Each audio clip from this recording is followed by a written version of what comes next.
Today's message from Rev Christian Sorensen was recorded October 23, 2016, and it's titled, If I Only Had a Brain, subtitled, Become a Master of Your Thinkology, Use Your Heart, Incorporate it all, and realize what vision you hold for yourself. And as a little treat, we've included in the beginning one of the many artists that share their talent, spirit, and voice with us weekly, and today we are blessed with Bashirrah. Notable quotes also include, Dare to believe in the reality of your assumption and watch the world play its part relative to its fulfillment, from Neville Goddard. Your life is a direct recording of your thoughts. If you don't like your life, you don't like your thoughts, from Curtis Hopkins. And finally, we can use our brain. We can take a look to see how you're presently using it right now, from Rev Christian Sorensen. Come visit us at seasidecenter.org or join us in Encinitas, California sometime, where, as you can tell, we always have great music, a spirited message, and a joyful, loving, vibrant community that awaits you. Without further ado, please help me welcome Bashirrah.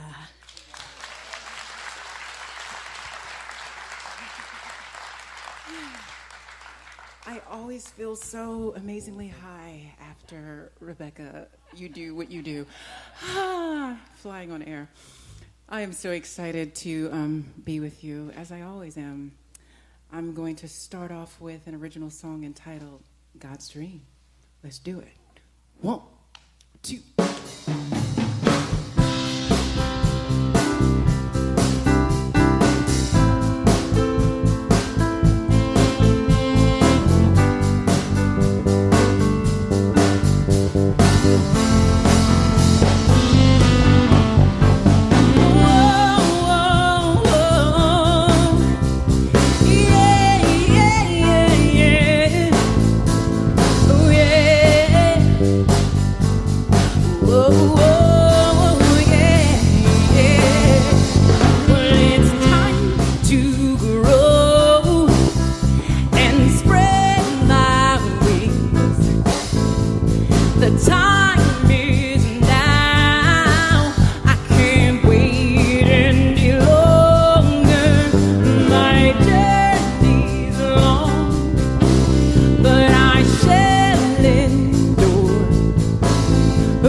Don't you forget God's dream, even when I'm seen alone. Yeah, yeah, yeah, yeah, yeah.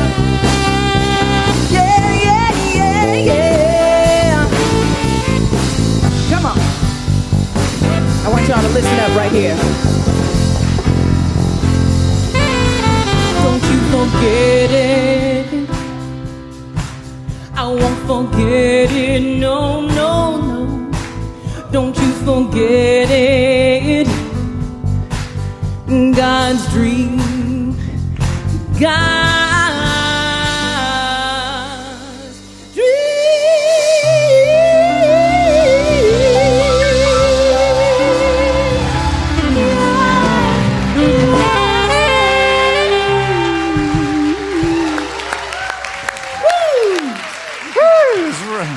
This is Bashirrah.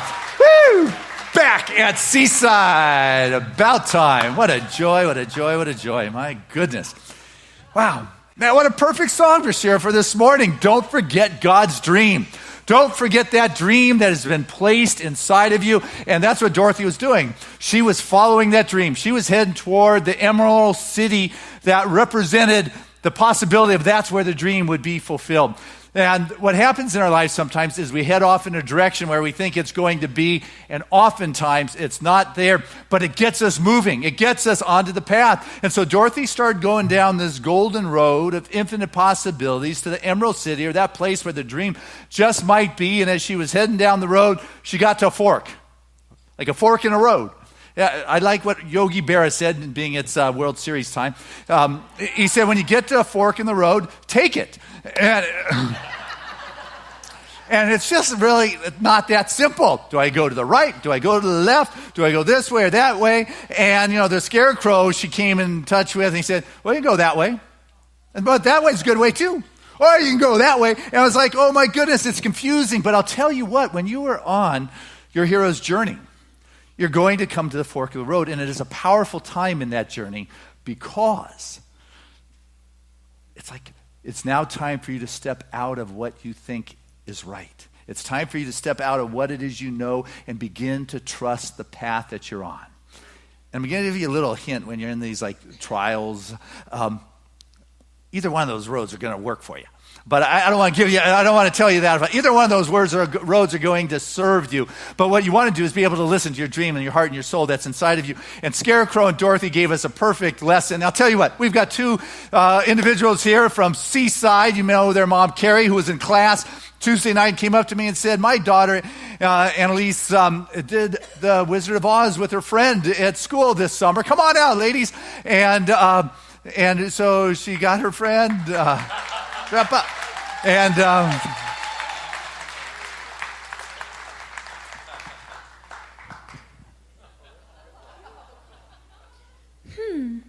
which way do we go? That way's a very nice way. Don't be silly. Scarecrows don't talk. It's pleasant down that way, too. Of course, some people do go both ways. Why, you did say something, didn't you? My name is Dorothy. How do you do? Very well, thank you.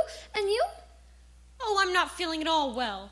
You see, it's very tedious being stuck up here all day long with a pole up your back. Oh, that must be terribly uncomfortable. Here, let me help you get down. My, is it good to be free. I finally feel alive again. Except for one thing. Oh? I haven't got a brain. Only straw. I can't even scare a crow. They come from miles around just to eat in my field and laugh in my face. Oh, I'm a failure because I haven't got a brain. Wait, how can you talk if you haven't got a brain? I don't know. But some people without brains do an awful lot of talking.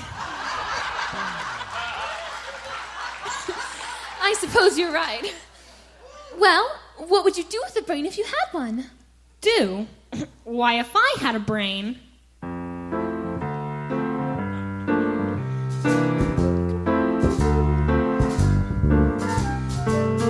I could while away the hours, conferring with the flowers, consulting with the rain. And my head I'd be scratching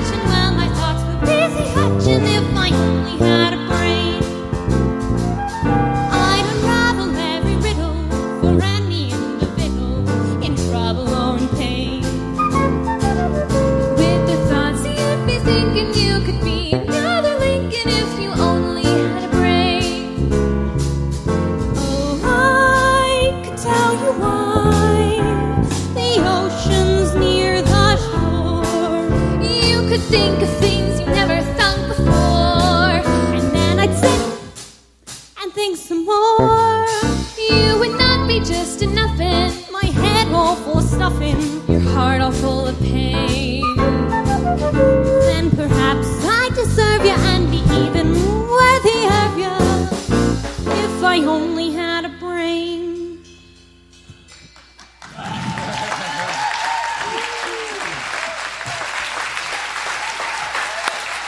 Dorothy, Annalise, Retta, the Scarecrow. Woo! Oh my, oh my. You know, we got it good at Seaside. Our teens are just knowing how to do it, that's for sure. Scarecrow, that's what I played in 6th grade. So looking at those two just stirs up my heart and soul. So Ray Bolger would be proud, that's for sure. Though you realize that he didn't actually get that part originally. They cast him as the Tin Man. He later became the Scarecrow because that's the part he wanted. But I'll tell you what, there's something to the Scarecrow that really sticks with me. Is he's sitting there and saying, you know, I just can't do it. I don't have a brain. You know, I'm not worthy. I'm not intelligent. You know, and how often have we said, I can't do this because I'm not good enough. I'm not intelligent enough. I don't have what it takes. You don't have to be a scarecrow. You just have to be without brains because you know what? You've got it all. But it's in that moment you begin to use your brains to focus in on something from your past that doesn't serve you now. And usually what happens in those moments is that you're looking back at a time you didn't do something right. It was like a blunder. You made a mistake. You said something. Sometimes people even call it you sinned. You did something that was really not good. And now you are damned to look at this the rest of your life. And it's like, where'd that come from? You just missed the mark in that moment. But what happens is you begin to interpret your life through that narrow moment, that dark point that you have chosen to identify yourself with, and you begin to perpetuate that experience, and you shut off the light. You begin to see this is who I am, and you present yourself to the world focused in on this time where my life wasn't working and I didn't do it right. And then the light and the possibilities and the worthiness and the value that you have to bring can't get out because you're sitting there and say, I don't have a brain. And the law of attraction says, okay, you don't have a clue. You're stuck. That's it. So what I got to do is go out and overcome this mistake. I've got to go out and take care of my karma here. You know, I'm going to troubleshoot. And you realize those that are troubleshooting end up finding that trouble shoots back. And it comes back at you. What I want to do is not overcome my karmic mistake, because what happens is we try to overcome it when all you have to do is raise your consciousness a little bit higher. You don't have to be on that wheel for the rest of your life trying to overcome something. All you need to do is to allow your thinking, your awareness, your consciousness to rise higher than where it was that you stumbled before, because you have what it takes. You watch your child make a mistake, you encourage them, don't you? You tell a child and teach them about their enough. You got enoughness over your deficiency, don't you? Then why wouldn't you do that with yourself? You know, you work on empowering a child. You work on validating them as opposed for who they are and what they are, as opposed to criticizing them for what they're not, don't you? Yeah. Why wouldn't you do that for yourself? You want to fan the flame of their uniqueness, as opposed to say, you know what? To have value, you've got to compare and compete with others. That's not how it works. It comes to the realization, you know what, I've got something inside of me. And I'm not going to be bound by what others think. I'm not going to be guilted into being a certain way. All of a sudden, you know, we get thinking that it doesn't meet somebody else's approval. That's not using your brains. What I want you to do is to use the intelligence that you have been given and not realize that you can be guilted into anything. You can't be guilted into love. You can't be guilted into compassion and caring, kindness. There's something in you that's got to know that you're greater than, but yet there are individuals that I remember growing up. Here's one. When I was growing up, there was one of my neighbors, they weren't allowed to eat meat on Fridays. And I was like, why? I asked, and they said, because it's a sin. It's like, whoa, that's heavy for eating meat. But what was interesting is, a few years later, they were eating meat on Friday. And I asked them what happened. And they said, well, it's not a sin anymore. No, seriously. It was as if there was a group of guys behind closed doors that got together like a homeowners association, voted, said, hey, no more sin, you can eat meat. We're talking about universal spiritual truths, that you were born innocent. You were born as a loving expression of the divine. Who you are is worthy. Who you are is a unique expression upon this planet. And you are to use your consciousness that activates your brain, that operates in this body, so you can function in this world. And you don't have to believe that those are using the fire and brimstone to keep you in fear. There's like some preachers. The Bible's a nice book. It's got some good stuff. But, they take this fire and brimstone to hold you in guilt and to get you to behave. That book's also got some amazingly good stories. It sure does. Why don't they talk about your innocence? Why isn't they talk about the love and your worthiness? Yeah, there's great stories like the one of Jesus. Here tells this parable of he came to town. There's a mob of people. They're about to stone this woman because she was caught in the act of adultery. Now just imagine that for a moment. Caught in the act. Now, isn't that embarrassing enough? But now they're going to stone her. So Jesus says to them, hey, those of you without sin, go ahead, cast the first stone, right? And boom, they all dissipated. And he said, there are none to condemn you, are there? She says, no, your Lord. And he said, get up and go. You're good. You're free. But, that's not only a historical event. I mean, it's for me, it's more the metaphysical meaning that who condemns you are not the other people, but your thoughts. Right. So, they're not there anymore. They're gone. Get up, get going. Your thoughts are the ones that condemn you. And if you got a brain, don't focus in on the mistake that you may have made and said, this is who I'm identifying with and sharing to the world. But you know what? I was born innocent. I am born in love. And I have got this unique gift to bring to the world. I'm going to listen to that spirit that's stirring inside of me that's even greater than my brain, but uses my brain to function in this world. I'm going to use that and bring that along. And you know what? All of a sudden, life begins to respond to that kind of magnetism that you are choosing to use in your life. It's your choice. Because, with the new research with the brain, the scarecrow, it's like, how did that work? Well, it's not because the old model that used to say your brain was fixed. When I was growing up, there was a belief that you only got so many brain cells, and if you partied too much, man, you were messed up. But what science is showing us now is that the brain is regenerative, restorative. It recircuits, it reorganizes. And what we get to do is decide how it's going to do that. And the good news of that is like it's plastic. It's a neuroplasticity. The plastic aspect that Ernest Holmes talks about in the subjective, it takes the impress of that and it begins to respond to that. Now, the good news is that you can create what you want. The bad news is you can create what you don't want. There is a responsiveness, and you begin to, this like 3-pound biomass of exuberant, extravagant, universal possibilities has, they say, about a billion or 100 billion, neurons that are going, that are firing. And you got those neurons that are firing, which means there's trillions of connections. Synapses that are happening. It is mind-boggling to think, I messed up and my head is stuck and I'm dragging this groove in my grave just deeper and deeper and deeper and deeper and deeper and deeper and deeper. You can have it that way, but you don't have to. Wonderful writing from Gene Houston. And, and it's the book we're using. It's what we're doing the Sacred Circles on, The Wizard of Us, which is kind of where we're getting some of these metaphysical thoughts from. And she shares about the Canadian psychologist Donald Hebbs, who talked about neurons that wire together, fire together. Donald wrote that the mind takes the shape of whatever it rests upon. Or more exactly, the brain takes the shape of whatever the mind rests upon. So, if you regularly rest your mind on regrets, resentments, quarrels with others, self-reproach, the voice in the back of your head yammering away about what a nobody you really are, like the scarecrow. Didn't say that. But, and if others only knew, you better, etc., etc.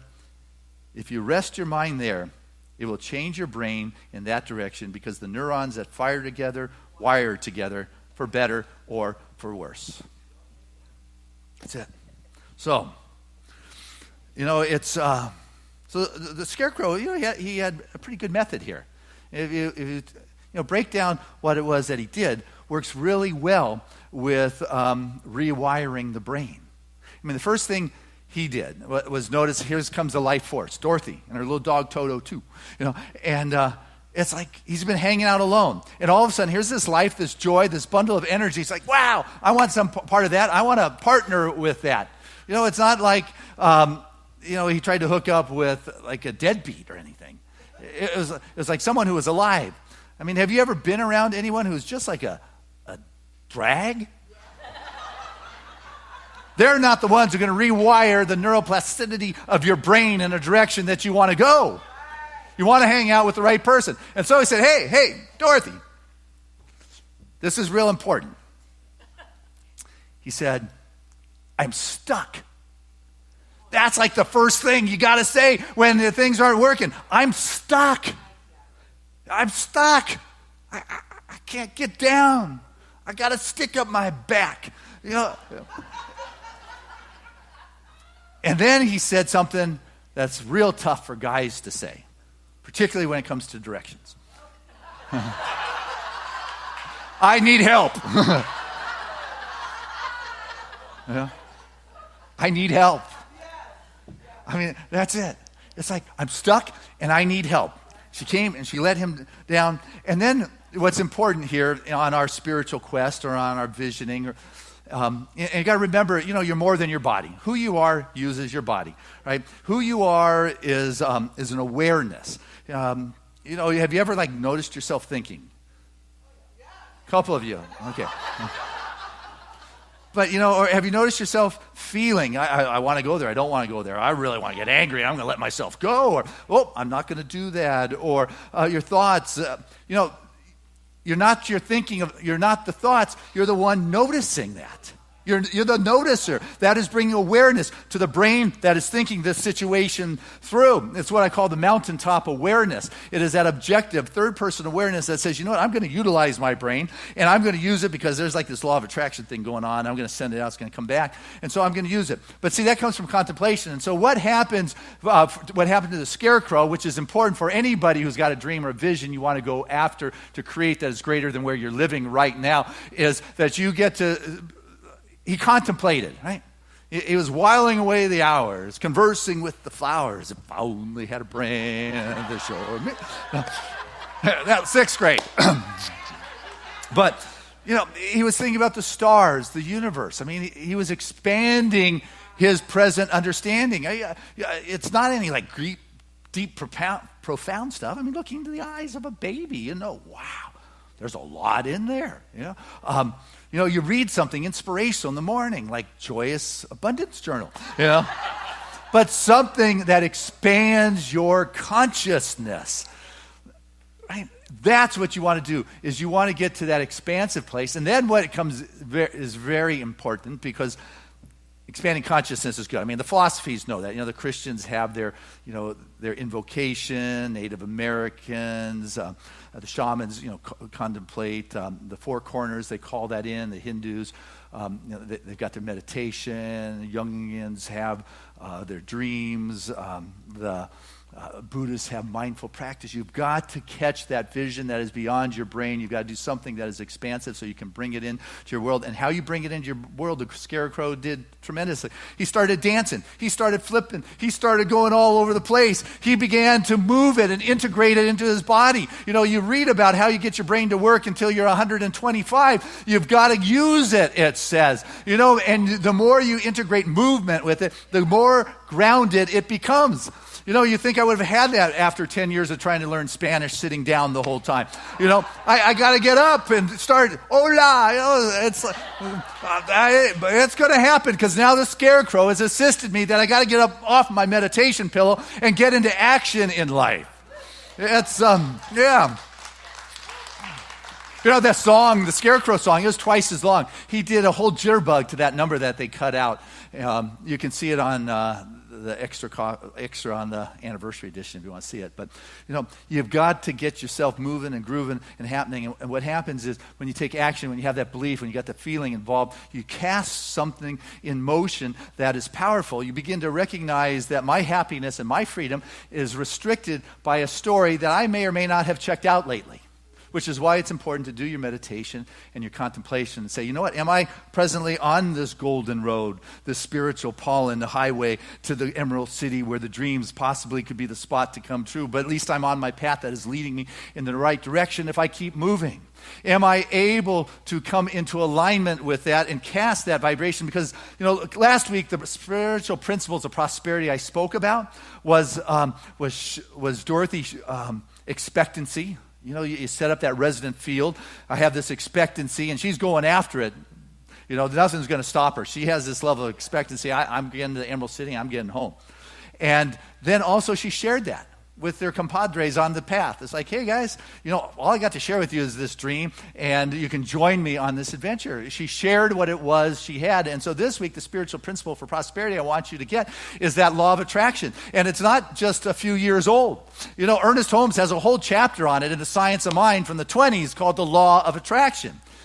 And one of his contemporaries, Neville Goddard, said, dare to believe in the reality of your assumptions and you will watch the world play out to fulfill it.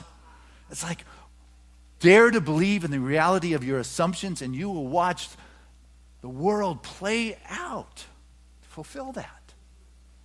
But even before them, Ernest's teacher, Emma Curtis Hopkins, who is known as the teacher of teachers, taught Ernest. She talked about law of cause and effect also when she said that your life is a direct recording of your thoughts. If you don't like your life, you don't like your thoughts. Wouldn't it be nice to get like a snapshot of what's in your brain? Look at your life. That's your snapshot. What she said is exaltation will be a magnet that brings good flowing into your life. Depression and anxiety will be a magnet that flies the troubles into your life. You get to decide how you want to be with it, how you want to do it. Life responds to it. Before her, you had Ralph Waldo Emerson, the 1850s or 60s, transcendentalist. He wrote about the law of compensation, one of his essays. This concept of it's done unto you as you believe, or what goes around comes around, or the karmic stuff. It's not new. You cast your bread upon the waters. Matthew, it says you'll be known by your fruits. It's like this stuff isn't new, but you got to use your brain. This is like the thinkology kind of science that we want to give you, which is why we use affirmations around here, is that we begin to create that neuroplasticity into our thinking. We begin to create a new groove that responds, that which wires together is what Donald Hep says a long time ago. It's a whole new science that is saying that we can use our brain. And what I am saying is you can take a look to see how you're presently using it right now. Catherine Ponder, she was like the guru lady of prosperity a while back. And one of the stories she shared from one of her prosperity books was about a woman who lived in a town. And this woman despised her local politician. She made him angry, she upset him, and she was chronically sick for years and years. What does one have to do with the other? Interesting to be aware of what your life is reflecting about, to use your intelligence to see what is life trying to tell you. But what's interesting about this woman who was chronically ill for years because of her hatred toward this particular person, the city eventually called eminent domain on her property. They bought her property from her, and this is the ironic part, is they tore her house down to build a museum in honor of the politician she didn't like. Ironic. I'm not saying good or bad. I just want you to be aware that hatred is a powerful attractor in our life. And, so we want to use it on the good side, but I want you to know that focusing in upon that blunder in your life, you begin to focus on and interpret yourself through this one moment of time, which was one of those dark areas that you have chosen to interpret and share yourself with the world through. Doesn't make sense. I want you to become a master of your thinkology. I want you to use your heart, which Ernest calls using love and logic, which he stole from Browning, which talks about the love and the law. I want you to be able to incorporate and use all of that and realize what vision are you holding, what affirmation are you saying and sharing in your life. I love the story from the Bible of Joshua. Definitely one of my heroes because, he went the great Exodus with Moses, all those guys, and Moses sent his scouts out to find the promised land. They all went up to the top of the hill. They looked down into the promised land, and it was like, wow. All the guys came back to Moses and said, you know what? It's filled with giants. We're never going to occupy it. It's not going to work. We're stuck and messed up. Forget it. They all agreed with that, except Joshua. When he went to the mountaintop, he came back and said, Moses, man, it is the land of milk and honey. Most people are complaining about the calories, but you know what? It's the place. Man, it's the garden we've been looking for. And so he kept Joshua to hold that vision, and out of everybody, he was the one from that previous generation that was able to go into the promised land because he held the vision. He used his heart, he used his mind, he used his thinking. He used that affirmative approach. That law of attraction will bring your good, will bring your prosperity, but you've got to be willing to recognize that this story about Dorothy is about the head, the heart, and the gut. Your head, your heart, and the soul. That's what this story is about. And you're going to come to those forks in the road. But you know what? You've got to use all of you to decide what's right, not what the outside is telling you, because that may be correct, that way may be correct, but you know what? There is the perfect way for you. And so this morning, I gave all of you, when you came in, hopefully you got it before we ran out, didn't realize there'd be so many people today, but I gave you all a diploma. I gave you a diploma as a master of thinkology, bestowed it upon you and granted to you from the Seaside School of Joy, Love, and Logic. I want you to take this home to remind you that you are a master of your mind, your heart, and your soul as we head down the yellow brick road together.